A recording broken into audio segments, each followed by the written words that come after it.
Hi, everybody. So we decided to do our project on house music as queer counterculture.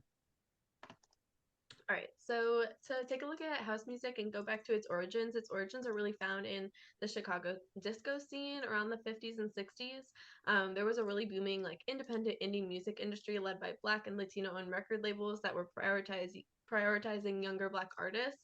And this was kind of seen as versus the commercialized disco that was kind of pulling from some of these underground roots and talents, but kind of distilling it to make it applicable for the white mainstream, which I feel like we've talked a lot about in this class. And that kind of created this rivalry between like the commercialized disco and people that were predominantly white, predominantly men that really liked rock and saw it as like the uh, supreme music.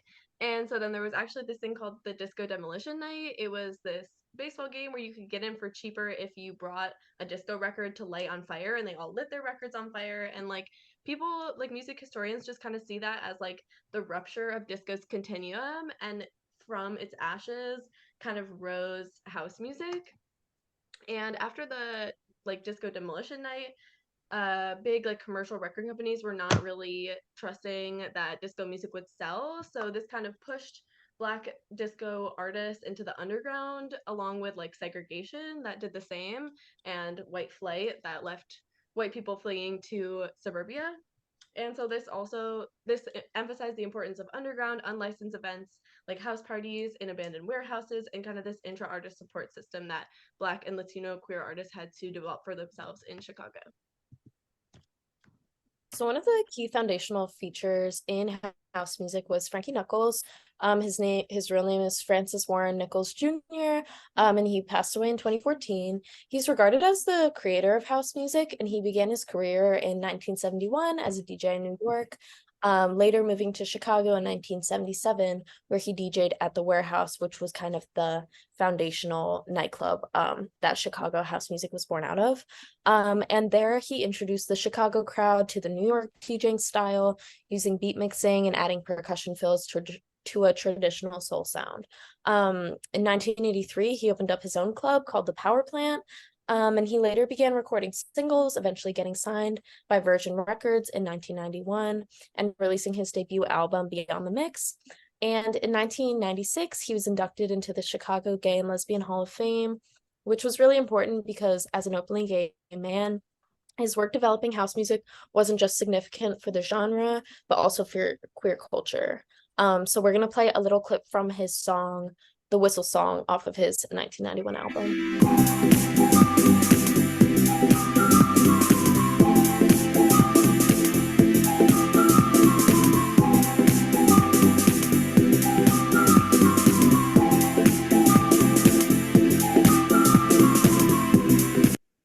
Okay. House music really was a Black and queer sonic experience, and a lot of the house music culture was preceded by Afrosonic traditions, techniques, and styles. So there's one thing that a lot of historians call disco evangelicism, which is kind of preaching through the music. So because they had this RLA sound system technology, DJs were able to like vocalize and like say things through the mic, like throughout the mix, throughout their set. And this kind of mimicked the call and response traditions of the Black church, which appealed to Black queers who were alienated from the Black church but still kind of wanted that soulful spiritual experience with music. And Knuckles would actually even start to play like soulful gospel music in his mix at around 6 a.m., like after his 10-hour set overnight. And this experience was also a little analogous to the Harlem jazz clubs of the 1920s, where they were also in a really small venue, and it created this environment where the artists were kind of interplaying with the audience, and kind of the music and the samples and the drums that were used were reliant on the audience and their feedback. So, as we said before, there's a lot of community involved with house music.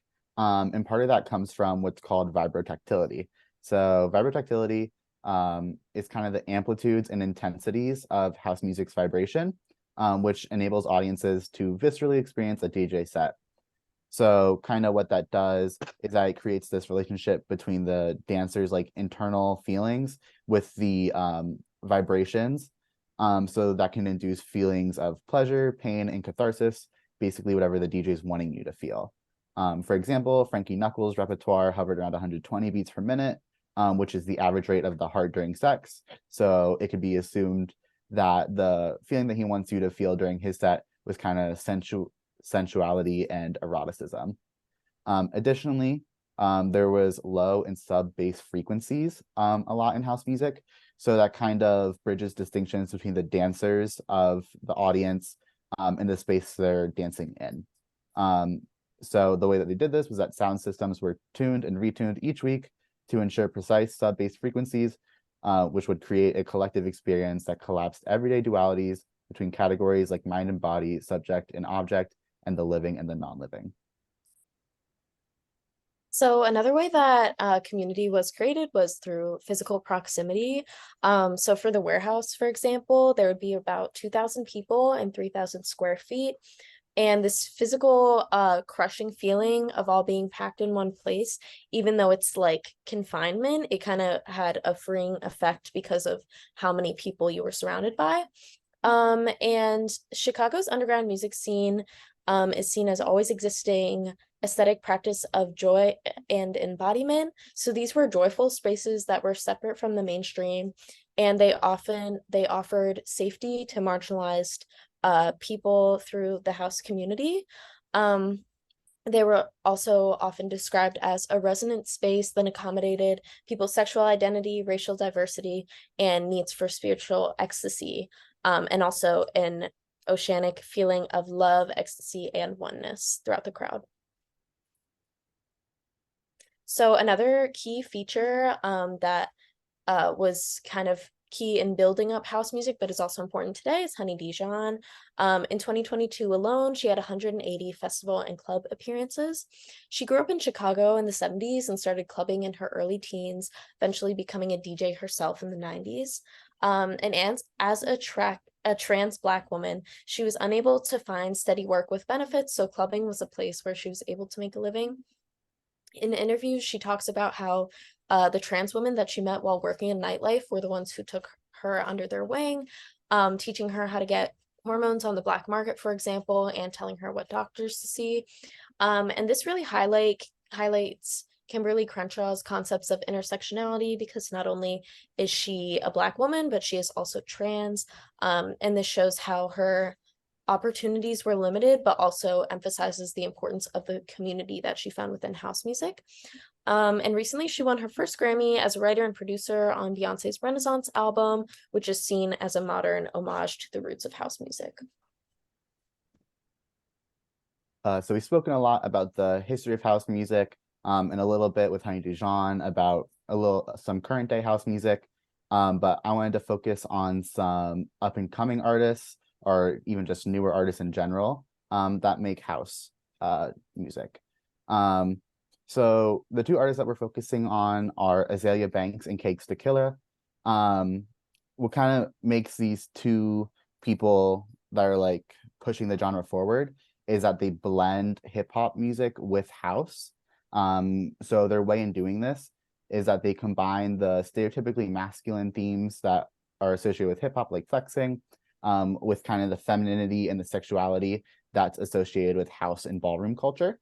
Both these artists rose to prominence in New York in the early 2010s with a bunch of other young, queer, and predominantly Black artists. Part of what makes this so important is that oftentimes Blackness and queerness are seen as antithetical to each other, and that they can't like coexist. So they take the features that are associated with house music, like rapid percussion, synthesizers, and large climaxes with the bass, and they take lyrical elements of hip hop, as we said previously, like the flexing, and they combine that to make their music. So the clip that I'm going to show you is from Azalea Banks' most well-known song, 212. I just wanna sip that punch with your peeps and sit in that lunch if you're treating. Kick it with your bitch who come from Parisian. She know where to get mine from in the season. Now she wanna lick my plum in the evening and flip that tongue to deepen. I guess that can't get any in. I guess that can't get any in. I guess that can't get any in. I guess that can't get any in.